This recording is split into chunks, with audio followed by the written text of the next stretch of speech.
Yesterday you were asking about that when we get Irritation. irritated, is the body-mind sense getting irritated or I am getting irritated? Basically, as I was telling, body-mind senses are only jadam. They are just there to do your bidding. So it is purely because of your identification with the body, mind and senses. So whenever any disturbance happens, any change happens, you appropriate it, or I would say misappropriate it. Because of that, you get carried away. So with this background, what we have discussed all along, that the reality is reality of you, the reality of you, self and all that becomes sort of a third person. Reality of you is the what is observing. Since you are observing what is happening in your mind. Suppose your mind is getting irritated because of a past association, samskara. It has been, listen, your mind is just an instrument, continuously just changing vritis. Whether you like it or not, that is how it is. That is how it is programmed also. That's how it should be also. So now, it is with this understanding, if you have a certain, if you are able to, what you call, hold it up, that yes, remember, and that all these are instruments. So suppose there is an irritating feeling or even a glad feeling, I don't have to go overboard in associating myself with it. Okay, it is part of the vyavahara, it's coming up. Sometimes good things come up, sometimes bad things come up. Just be objective, that space between you and the vyavahara, the vritti, the thought, good or bad, ugly, coming up in your mind, that space is your freedom. That you must be alert to that. That alertness takes care of, you don't have to do anything because they are like that. Mind is like that, vyavahara is like that, continuously keep happening, right?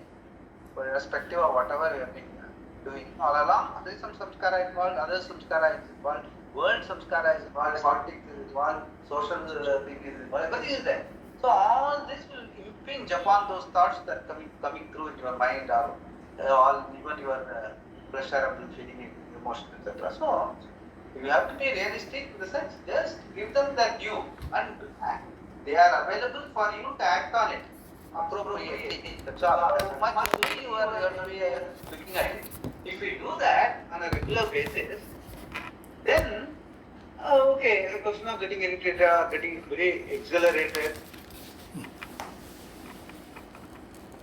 What happened? Some disruption. Any intruder? No.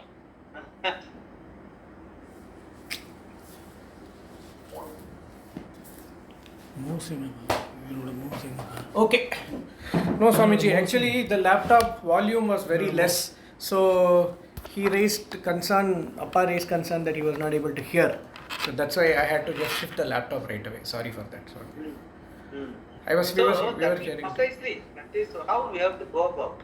Since we have to have that space within us in terms of the reality understanding. And are you able to hear? Yes, we are able to hear. Yeah. So then automatically all those things you will have an appropriate response to anything that happens in your mind and all that. So to that extent you become comfortable with your life. You don't make changes in the sense. Changes you can still do if you deliberately do it. But that is not going to impinge upon your happiness or your composure or your, how you look at the whole. So that is precisely what you are trying to achieve. Yeah, understand. Yeah, that is how. That is how I want you to look at it. I want you to look at it that way so that you are able to raise above. Even any irritation feeling is there, you must be able to raise above it. Because you are objective about it, because you have got that space. That is how it is. Yeah. Let us read it. Yeah. Very clear, Swamiji, what you said. But I think we have to practice that. That's more important. yeah, we are alert. Let's be alert to that. Because it is We have your to life. practice being alert. Yeah, practice meaning what happens is, see, generally we do use those words, all these relative words, practice and all that in terms of getting something externally done in office or family, whatever. But here it is you. So it becomes so very spontaneous that you won't need, nobody needs to nudge you, because you want to be a happy person all the time.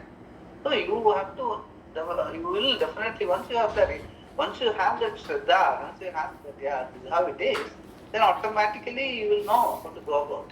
So that is precisely what we are discussing. Yeah. Yeah. Good. If both bondage and moksha are real, then Atma becomes Anitya. Further, if bondage and moksha are real, Atma becomes non-eternal, Anitya being subject to change, which is always in time. He cannot accept that Atma is Anitya because even his concept of moksha requires that Atma be eternal. And again, in ascertaining what is before and what is later, it has to be assumed that the state of bondage precedes moksha. If Atma is subject to the state of bondage before moksha, moksha has a prior non-existence which amounts to existence of a state of bondage. The bondage must necessarily end, and not only that, it must not have a beginning. Whereas moksha has a beginning, it must necessarily end. Then bondage also has a beginning. So, what is this bondage really? Bondage in the sense, in the sense you feel anything that the changes that happen in your life, you think it is the changes are happening for you, then it becomes bondage. The changes will happen in the changing, whereas you are changeless. If that delinking is not there, that reality is not there, then whatever that is changing, you will be bound by it. That is called bondage. Bound in the sense, good things happen, you will be happy, bad things happen, you will be unhappy. So the samsaric, that coming in, yo-yo mentality will continue. That is what we call bondage. We don't want that. Even though that is how we live our life, but somehow we are very clear. No, this cannot be my way of looking at life. I want anything I want permanent, complete, wholesome. This Abhilasha, this what do you call this? This is how I want to be. That is very much true for everyone. Only that they go about it differently. They think that by doing this I become complete. By doing this I become complete. Whereas now we are talking, completeness is my nature. Anything changing is other than me, and so I get objective about, I get development distance. So that I am not looking for the changeless or completeness in that, the changing, which is running after a shadow. So that is the whole perspective changes with our understanding. So that is why the whole thing is only understanding. The bondage and moksha, if bondage and moksha are of the same level of reality, then they belong to the changing situation. Whereas we are not, we are changeless.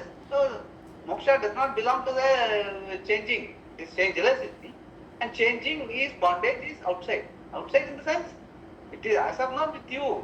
That is why you are looking for moksha. But once you understand that the changing, the bondage, it belongs to the different order of reality. My reality is changeless.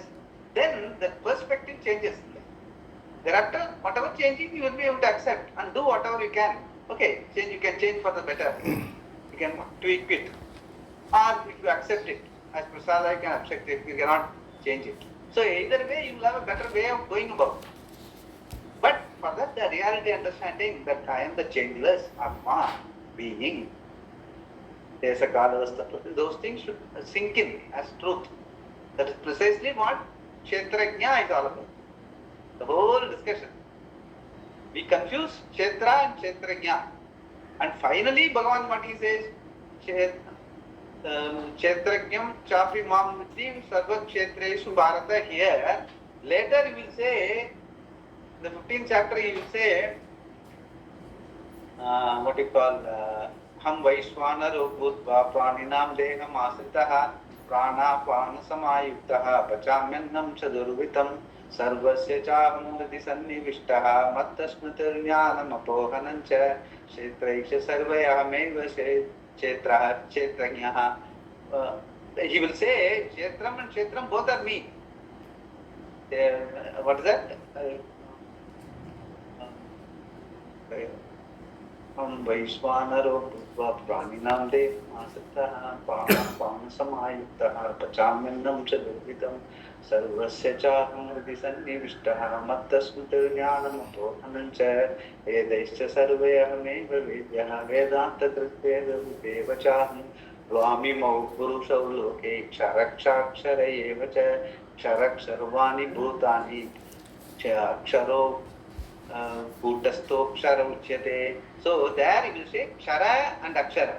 Kshetra and Kshetragya.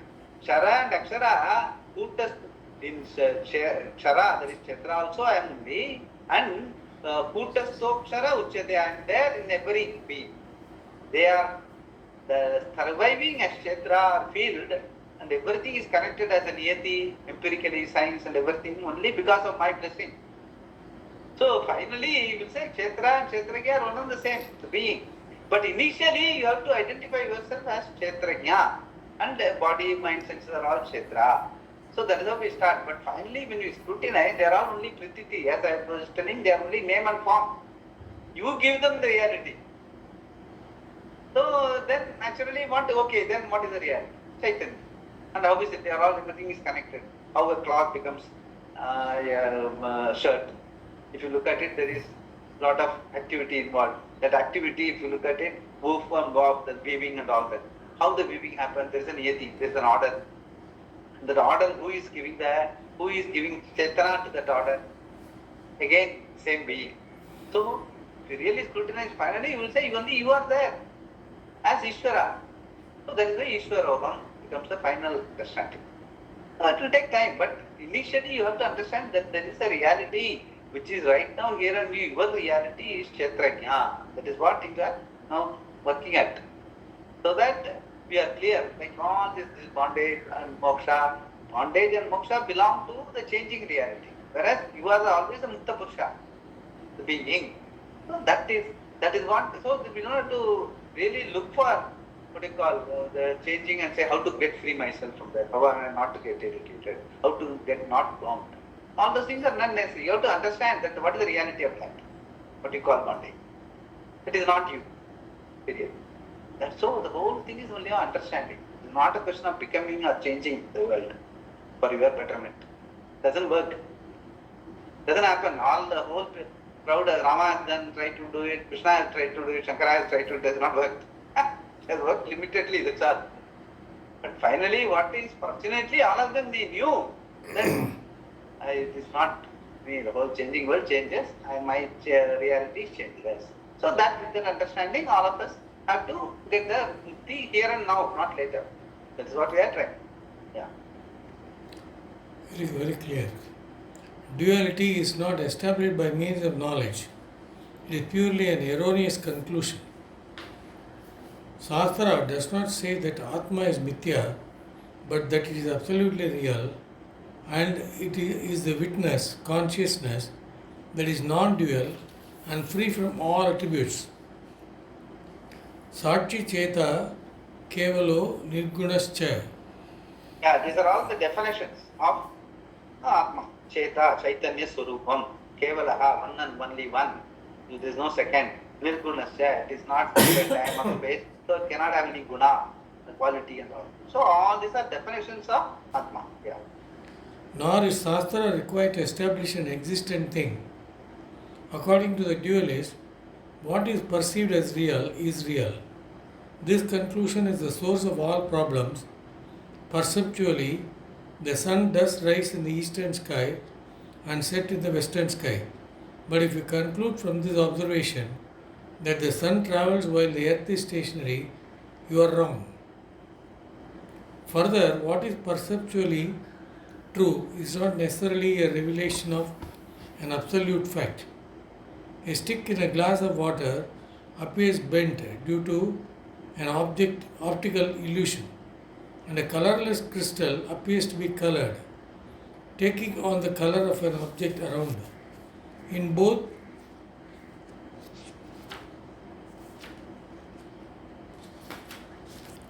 these situations, the fault is not in the sense organ. It mechanically reports the perceptual world according to immutable laws. The difficulty lies in what one concludes on the basis of sensory reports. Duality is not, as the dualist claims, established by valid means of knowledge, like perception or inference.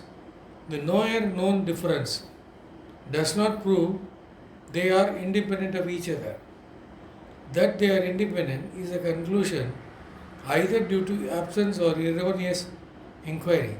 Therefore, Shruti negates this conclusion and reveals that what is non-dual in spite of knower and known difference. On the basis of this, Shankara says further that if Atma has both the state of bondage as well as the state of liberation, it becomes one that goes from one state to another. This being so, it is not possible to establish that Atma has the status of being eternal. If the state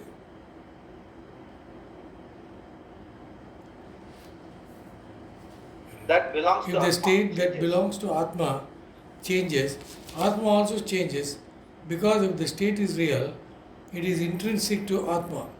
For example, if partners is then attributed to the substance part and the partners undergoes a change, then the part undergoes a change. If Atma has a state which is real and that state undergoes a change, Atma undergoes a change. That means Atma is subject to time. It is anitya, non-eternal. Those who speak of moksha as an experience are only talking of a state. Moksha is not a state of experience, but the very nature of the self that happens to be free from bondage. Knowledge of that is moksha.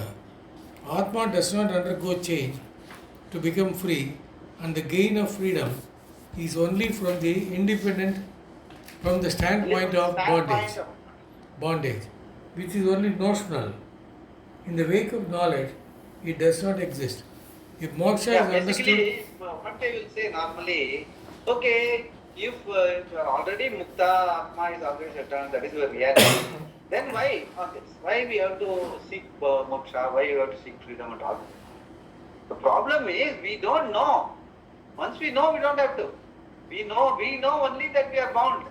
That is why we are seeking freedom. So only for the person who is bound, who feels that I am only this, I am not this, etc., etc., for them, the Shastra shows a way how to get out of this by becoming more understanding the reality and all. But once you have understood, well, the reality level itself is changeless, then you don't have to look for moksha and all, because either moksha begins, now moksha ends, you are always mukta. So that is, you cannot say at that level of understanding at the time it doesn't happen. You cannot say why you need Shastra. You need Shastra till the time you get to that level of understanding. Then once you get to that, then it's not required for others to tell. You have to tell others how to go about it. That for that Shastra will be still useful.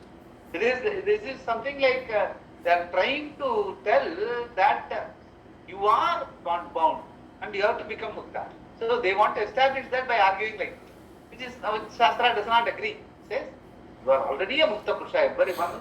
Every being is purnam. Only because of the notional bondage you have been bound, and from that the notional bondage has to be removed by the study, and the notional freedom has to be explained to you what it is all about. Once you are free, then there is neither the notional bondage exists nor the freedom. Freedom neither starts nor ends.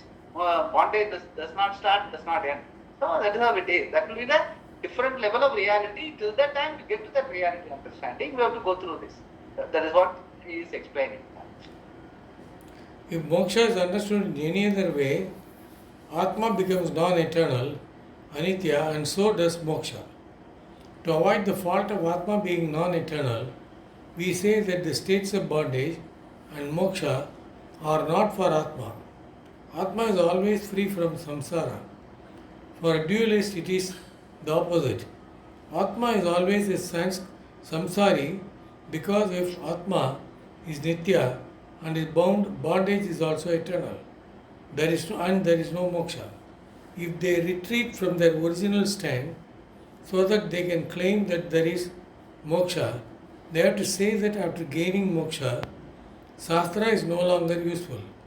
Therefore, that is how it is. It is the stand. They are taking a stand, and they want to pull down the Shastras, all those Mahavakyas to their level, that yes, both bondage and moksha, both are reality. I am bound now and I have to get moksha. Because they are interested in gaining something. They always want to gain. So at the same level of reality only you will gain. If the reality itself is different, then actually there is no gain or not.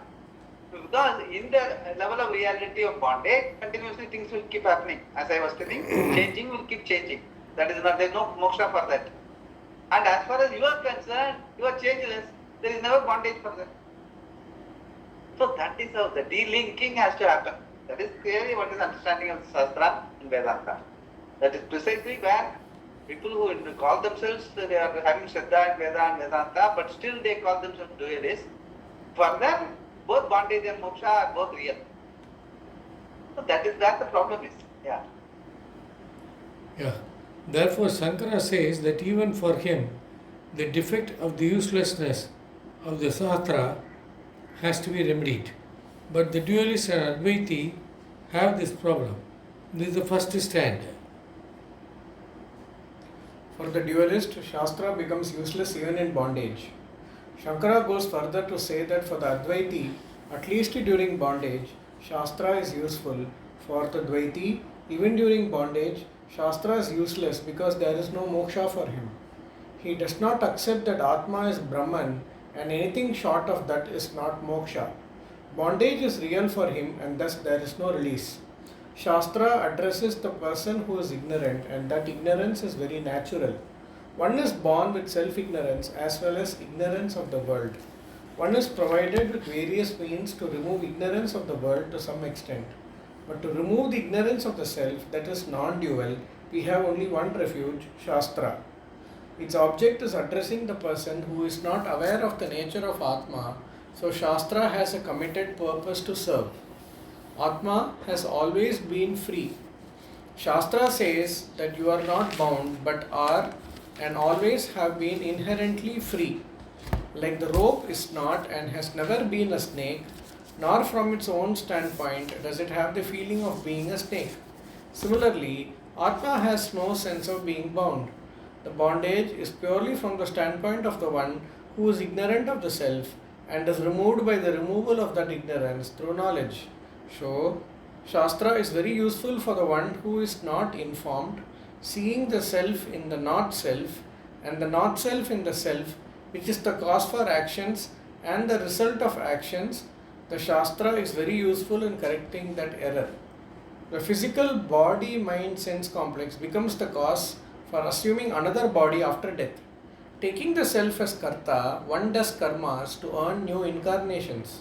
If the current body-mind-sense complex is mistaken to be the self, the future bodies, including the heavenly ones, cannot be any different. For the one who is no more confused, Atma is non-dual, Satya. Both the Karma Kanda and Jnana Kanda of the Shastra have served the purpose. For those who take themselves as kartas and accept Atma as other than the body, surviving death to assume new bodies, both the Karma Kanda and Jnana Kanda are essential to guide. For those who have the knowledge of Atma as distinct from the physical body and so on, there is no more connection to their own karma phala, which causes results such as a celestial body appropriate for the enjoyments in heaven and so on. And again for them, the meaning of the word I is not placed in the physical body and does not have the karma phala for future bodies. He gives an example. Even one who is uninformed does not see water and fire as the same. Then how will the one who has the knowledge of the self mistake Anatma for Atma, knowing full well that Anatma depends upon Atma for his existence and therefore Mithya, while Atma is Satyam. Atma is free from time, Anatma is time bound, Atma is consciousness, Anatma is the object of consciousness, Atma is changeless, Anatma is subject to modifications, Atma is completely free from any association, Anatma has connection to other things. The bondage is due to these properties of Anatma being superimposed upon Atma. Yeah, one more thing also, Anatma is totally dependent on Atma for all its perpetuation also, all activities, niyati, order, everything, name, form, everything, even the name and form, as I was telling, you have a certain methodology. If this is how these are the attributes of an animal, you call it cow. Even there a niyati applies. Even that niyati comes from your understanding. That understanding only Atma gives, the Chetanata gives. So without that even you can't even name a thing. Can't even name a tree, name a sun, moon and all, you cannot say also, without that understanding. So Atma is, without that Anatma cannot function. So that is ultimate. Here he has not mentioned that, but the clarity, the difference between Atma and Anatma he has mentioned clearly. Yeah. Okay. Therefore, the Shastra that enjoins the performing and avoidance of actions is meant for the ignorant. Even a semblance of an injunction for moksha in sentences like the self, my dear, is to be seen, listened to, reflected, and contemplated upon. Atmava are drashtavya. That is Maitreya Brahmana, that is, it is there. Atma vare drashtavya, shrotavya, mantavya, niditya. Meaning, you have to listen to the Shastra, Shravanam, then Mananam, you have to, any doubts and all, you have to clarify, Mananam.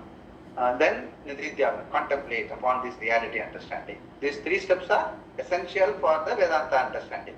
So, that is what he is saying, this is what the student has been told by the teacher. Atma vare drashtavya, srautavya, mantavya, niditya is, and even though it looks like you must do, it is not an injunction.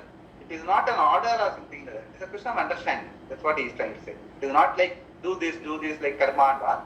The understanding, as part of the understanding, these three steps are mentioned. Yeah.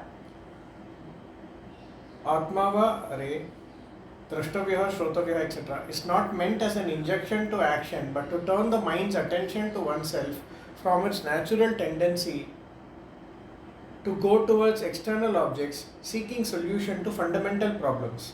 Such sentences are meant to help the seeker discover that the problem is centered on I, and therefore the solution also has to be centered on I. Even though it is just to turn your attention towards yourself, technically, according to the Purva Mimamsaka, it still has the status of an injunction, vidhi. Therefore, we say that vidhis, not even these, are meant for the one who has the vision of the Atma as distinct from the result, Karmapala, and its cause, the physical body. In his vision, the self is neither a doer, karta, nor an enjoyer, bhokta. When there is no karta, there is no one to do the actions, much less someone to enjoy the results. So the Shastra enjoining and prohibiting actions has fulfilled itself in that person. Shankara points this with an example. When one person, Devadatta, is told to do something, another Vishnumitra does not engage himself in that action because in his vision he is not enjoined to do it. Similarly, the one who looks upon oneself as fullness itself, free from agency or any other attribute, is not impelled to do any of the variety of actions enjoined for any of the ashramas or varnas. All these injunctions depend upon the superimposition of agency upon the Atma due to ignorance. Only then can one heed to all these injunctions about karmas. Otherwise, they are like the shampoo commercial for a person who is bald. Like Vishnumitra. Totally unconnected, he says. That's what he Like Vishnumitra, who even though heard the command, did not respond because it was addressed to Devadatta. If there is not this very clear understanding of the nature of self being distinct and free from the not self, there will be the pursuit of a result pala through action. Atma performs action in association with Prakriti, says the dualist.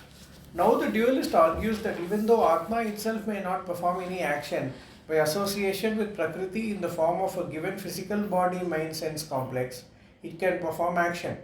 Even saying I am not the doer is an oral action. Because of this association, the subject matter of the Veda becomes meaningful.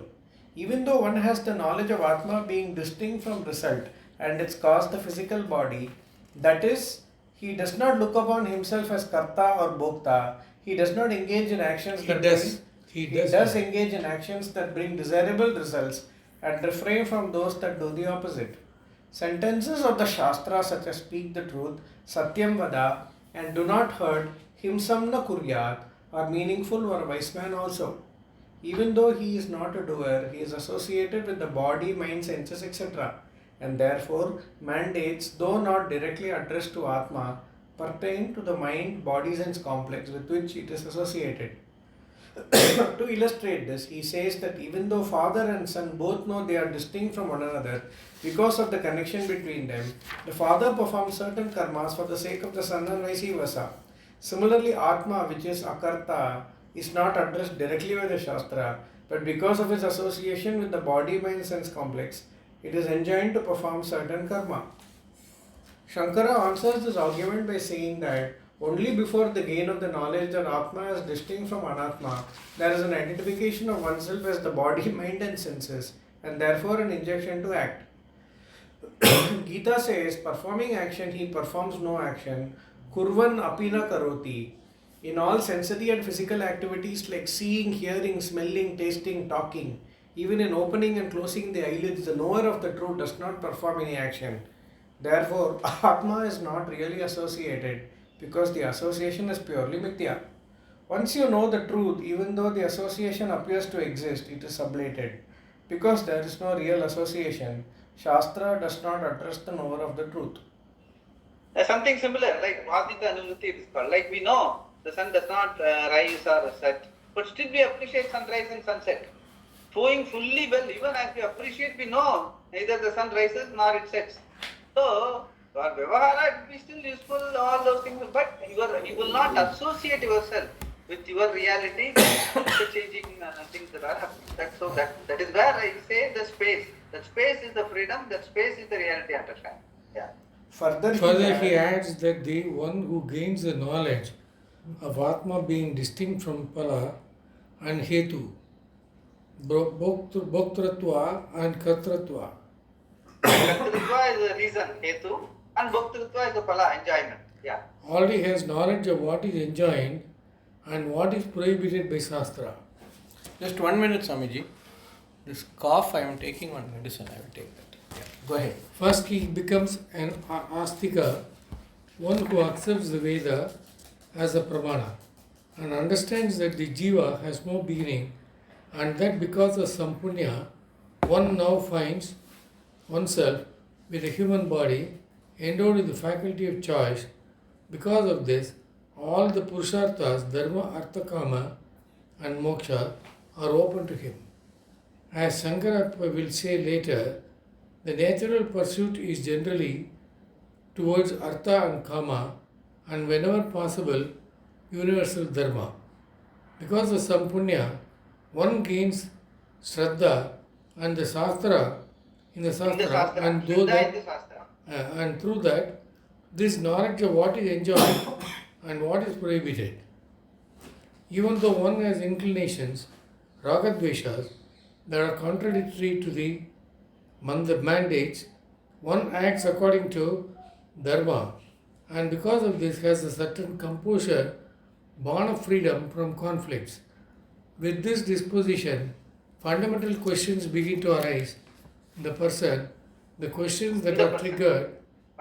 Fundamental questions begin to arise in the person. He is saying how from being a dharmika to reality and how do you go progress? He is explaining the whole thing, the process. Yeah. The questions that are triggered by the very Shastra upon which one has based one's actions. That Shastra says that there is something more, moksha, that can be realized in this very life. Shastra knows what is to be done first and what to say later. First it sets down prayer, values and meditation, and then teaches realities. If there is any obstruction in understanding that, ways and means are given to prepare the person. Therefore, Shankara says, after knowledge, there is no real association of the self with the body, etc. Thus, in this manner, it is established that the Shastra, consisting of injunctions and prohibitions, has in its view only the one who has no knowledge of Atma and Anatma. Now there is a further objection. These two sentences, the one who desires heaven should perform a given ritual, Kamaha Ejeta. There is a say the full what you call Karmakanda, it all says all these things. Sarva Kamaha Ejeta, then do not eat meat, Nasuram Pibe, Nakaranjam Pakshaye, all these injunctions and vidhis are all there. That is talking about. Yeah. Yeah, and do not eat meat, na kalanjam bakshayet are examples of injunction, vidhi, and prohibition, pratiseda, respectively. Those who have knowledge of Atma as other than the body and so on have no pursuit with reference to any of these because they do not look upon themselves as an agent, karta, having come to know that Atma is akarta, akartra, Brahman. Brahman. Yeah. Now the person who takes the body or senses or mind alone as Atma, not accepting that there is an Atma that survives the death of the body, is not going to follow any of these mandates either.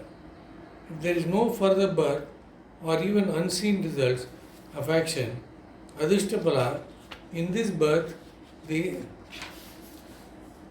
laws of karma are meaningless. If there is no further birth or even unseen results of action of Adhishtapala, this birth, then laws of karma are meaningless. Yeah. A mandate like do not hurt, himsam na kuryat, does not involve the person, because for him or her, convenience is the rule.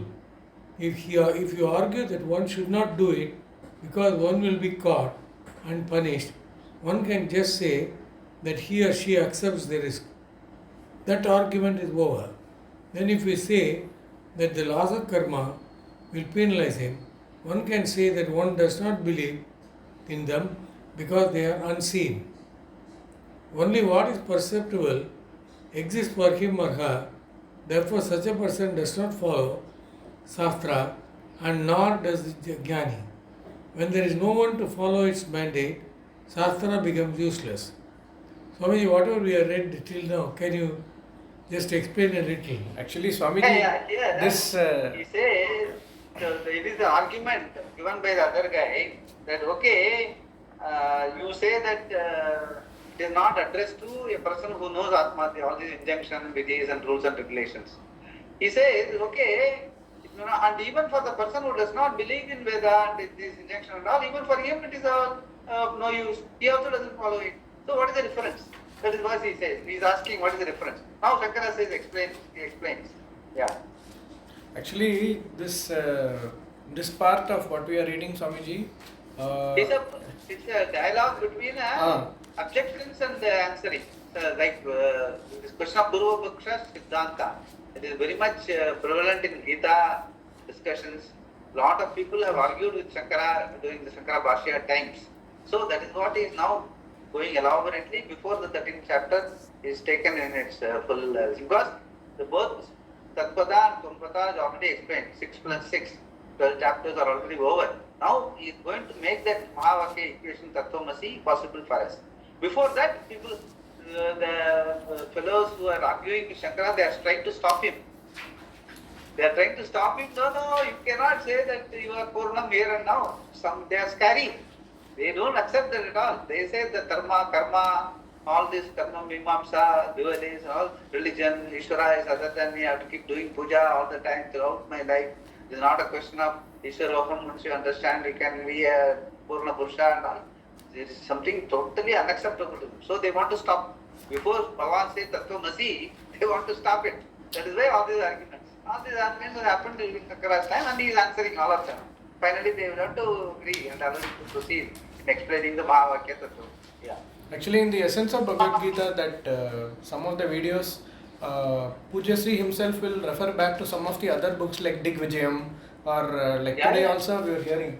Actually, Swamiji, this book we are reading in many other places, reference to other places actually they don't write it in such detail, right? This is something unique in this book. I see that they are referring to other. Yeah, this is meant for home study. It was designed for home study by Swamiji. Whereas in any public talk and all that, you cannot afford to give all those. It will become too much. Like 30 talks, 40 talks. This is 300 talks, 400 talks. Yeah. Converted into book. Okay. And that too, after converting it into book also, he is given the revision and all that. After 3 chapters, after 6 chapters, after 12 chapters, this also, this Purvapaksha Siddhanta, so nowhere it is so very elaborately dealt with. Only Bhashya and this book. Yeah. It is like one PhD, complete PhD. Yeah, this is since you will not get waylaid by people arguing against your the reality. That is the most important part of it. Okay. Yeah. Where you are reading? Now the person who takes So the that is why the argument like vidhis are not useless for a person who knows Atma as well as a person who doesn't believe in Veda. The Shankara does not accept that. He just read that. Shankara says it is not true. The one who accepts an Atma other than the body, etc., and yet does not know that Atma is not a doer is addressed by Shastra. If one believes in Shastra as a means of knowledge, one will be impelled to do what it enjoins and one will refrain from doing what it prohibits. Because he has given the steps.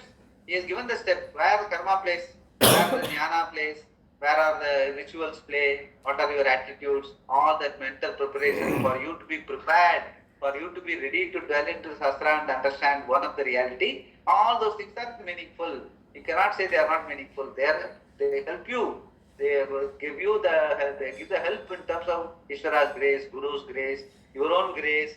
All that you get only by living a proper life and being helpful, be contributory in society, doing what you are supposed to do, depending on Varna and Ashrama and all that, all are meaningful. That's what Shankara says, yeah. One's belief is that the self is an agent, Karta, who is other than the physical body and survives the demise of the body. But the person has no knowledge of the self being Brahman, non-separate from anything yet independent of everything. Therefore, one has a longing for results like heaven and so on. Knowing that one is going to survive, death is a relief, but then where one will end up becomes a matter for concern. Therefore, one has a desire to better one's situation not only in this life but in the next as well. To fulfill this desire, one engages in action not for the sake of the action itself but to fulfill his longing. Therefore, the Shastra is useful for him. A mumukshu also does karma enjoined by the Shastra, knowing full well its limitations for the sake of Antakarana Shuddhi, and then through the Shastra, which is a pramana, he gains moksha. Therefore, Shastra is useful for him too. Shankara further answers negating the contention that Shastra is useless. He says, just because one person is enlightened to Shastra pramana, it does not mean that the whole society is enlightened. It is true that once a desire is fulfilled, what was required to fulfill as a means becomes useless. Once someone is enlightened, Shastra is no longer useful to him. But only one among millions will get enlightened. So there is no problem of Shastra being useless just because it has served its purpose for someone. Even in Rama's time there was Ravana, and even in Krishna's time there was Duryodhana. Shankara says that now too there are so many deluded people who have no discrimination, who do not follow the conduct of the wise anyway. This is because what impels anyone to engage in action is not what a wise person does and does not do, but one's own raga dveshas. This is because what impels anyone to engage in action is not what a wise person does and does not do, but one's own raga dveshas.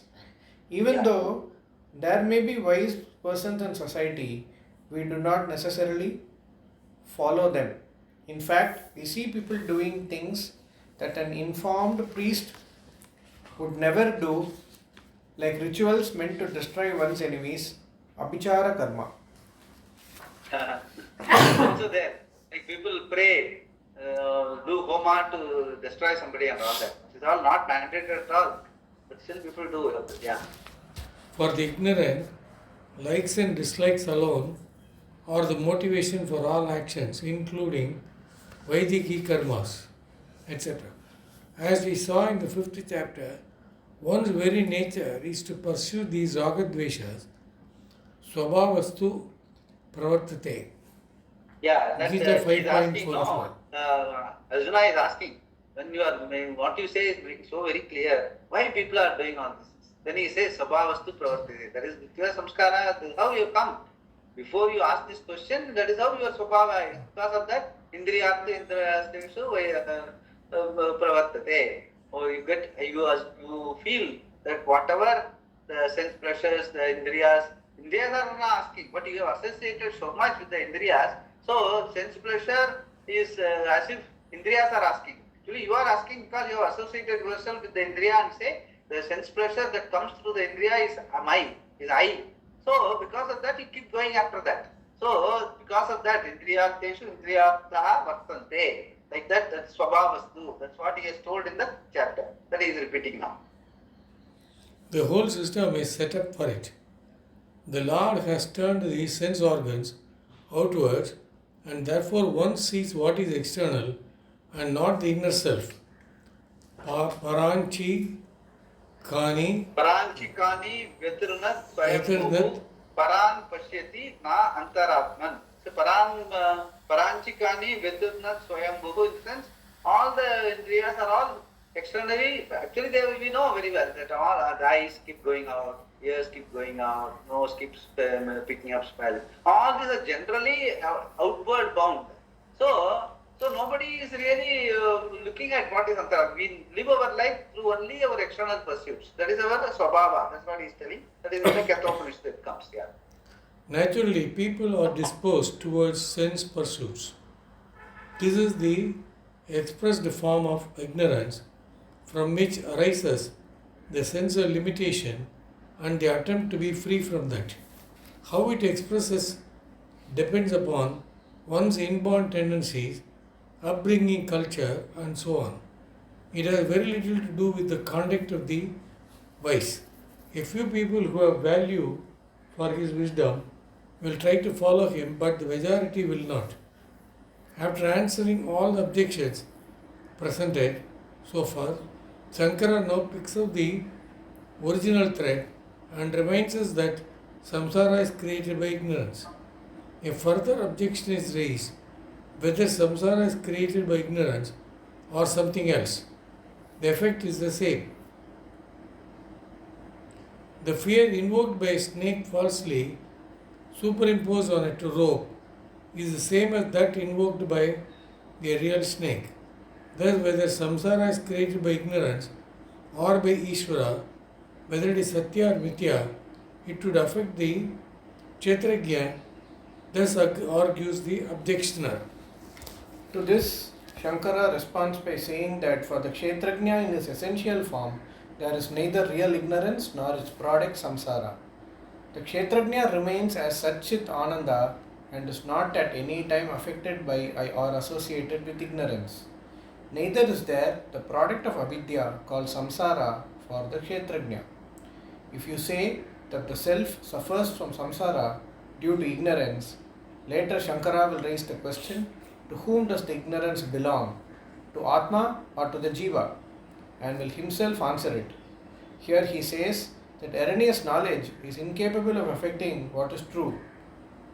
How can the imagined snake affect the rope? It is purely superimposed on what is real, the rope that remains completely untainted by the properties of a snake. What is absolutely real, Paramartha Vastu, always remains as it is. This is a very important thing in the Shastra. It is precisely because Atma does not change that the Upadesha Tattvam Asi possible. Otherwise, Shastra cannot say that you are Brahman. If there is any change whatsoever in Atma, Shastra will have to say that you will be Brahman if you do certain things. The statement you are Brahman is entirely different. It is a statement revealing an already existent reality which is never affected by one's ignorance. Shankara gives an example. Just as how mirage water will not moisten a parched desert, ignorance, which is mithya, cannot affect what is real. There are two definitions for mithya. They are that which has its basis in something else, adhishtana ananyat is mithya, or that which cannot be defined as absolutely existent or non-existent, sad asat bhyam anirvachaniya is mithya. We cannot say that ignorance is real because if it were sat, one could not remove it. Sat chetne, sat chetna badhyeta. Yet basically this is a very famous Nyaya. This again like Nyaya which I had told no before. What doesn't exist before and what doesn't exist later. Even now it's only appearing. It's not real. That is the one Nyaya. This is the second Nyaya. Sat chet na badhyeta, asat chet na pratiyeta. Meaning sat, if it is sat it will never get negated. Asat means it will never appear. But the problem is we have an appearance, at the same time it is not sat. So sat asatvyam anirvachaniyam is the definition for mithya. So in everything and anything and everything, in all we transact, there is a sat element and there is an asat element. Asat element is changing, sat element does not change. We must be able to decipher that. In anything and everything, in all our life, we must be able to see what is the changeless. And changing, so if you discern this is called sat, what you call sat, what you call vastu avastu viveka. Vastu avastu viveka, like dharma adharma viveka, is you must be able to discern what is not changing, what is changing. Changing will remain changing. You do whatever you can with it. Changeless, own it up. That is only you. Fortunately, you don't need any pramana for that. It is just you, the being, which you have been always telling. So just be and deal with the changing and appropriately. That is why dharma comes. So that is what he says. Sat chet na badeta, asat chet na pratiyeta. That he will say that, yeah. Yet we see that in the wake of knowledge, ignorance does disappear. Nor can we say that it does not exist asat, because until knowledge removes it, it remains as something opposed to knowledge. Every question reveals its existence. It is important to understand that ignorance is not absence of knowledge. There is absence of knowledge in a pot also, but we do not say the pot is ignorant. Only the one who is capable of knowledge is now ignorant.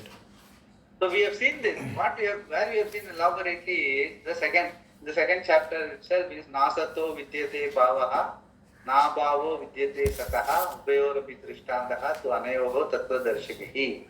There again the same thing is being told. Nasato vidyate bhavaha. What is? It never has non-existence. And what is not never has existence. First sentence is nasato vidyate bhavaha. The second sentence is na vidye bhavaha asat. So asat will not have existence. Sat will never have non-existence. Ubayorapi drishtontaha tu anayoho tattva darshikahi. A person who understands reality will discern clearly between these two. That is what again he is now confirming at the 13th chapter. After giving the whole Upadesa in the second chapter itself, he is now coming back and saying that this is how you have to look at it. So purely it's a question of understanding. Whole thing is one of understanding. What is changeless, what is changing. And life is a combination of changing and changeless. Sat, asatvyam, anirvachaniyam. Because both are together, it is anirvachaniyam. We cannot completely do பாம்புன்னு அடிக்க முடியாது, பழுதுன்னு விட்டுட முடியாது. There is no saying, right? There is no saying. Yeah. So that is how it is. Life is like that. You have to discern all the time, discern. That is where the alertness, apramata, alert living. In anything, everything, there is a Ishvara Bhuti. And there is a Jiva Gadbad. So Jiva Gadbad you should avoid. Ishvara, acknowledge. Sat is Ishvara, you, the reality. Jiva is because of the non-understanding of that reality, he keeps on doing some drishama. That you avoid. That's how it is. Yeah. Ignorance is something that is opposed to knowledge and can be destroyed by it, because it cannot be dismissed as non-existent, nor can it be accepted as satya. It is therefore something in between, mithya. When ignorance is mithya, so is its product samsara. Neither of them has any reality for the kshetrajna and therefore does not in any way affect it, just as how the mirage water does not at all affect the desert with its wetness. The locus of a superimposition is not affected by water superimposed upon it. So the kshetrajna, which is Atma, identified as Ishvara, is not affected by ignorance or its product at any time. It always remains the same.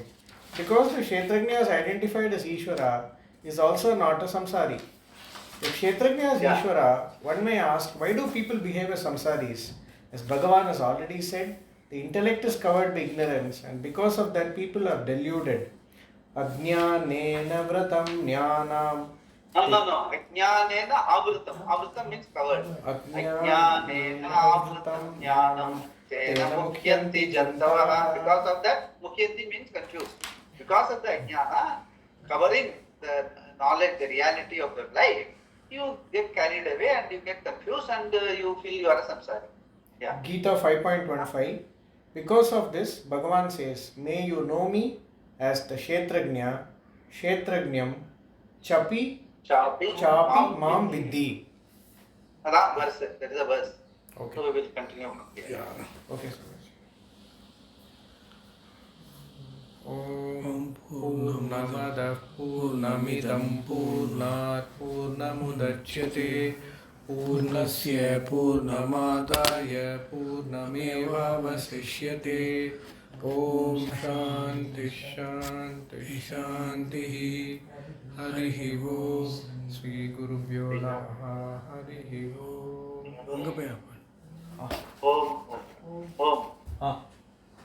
Om. Leave.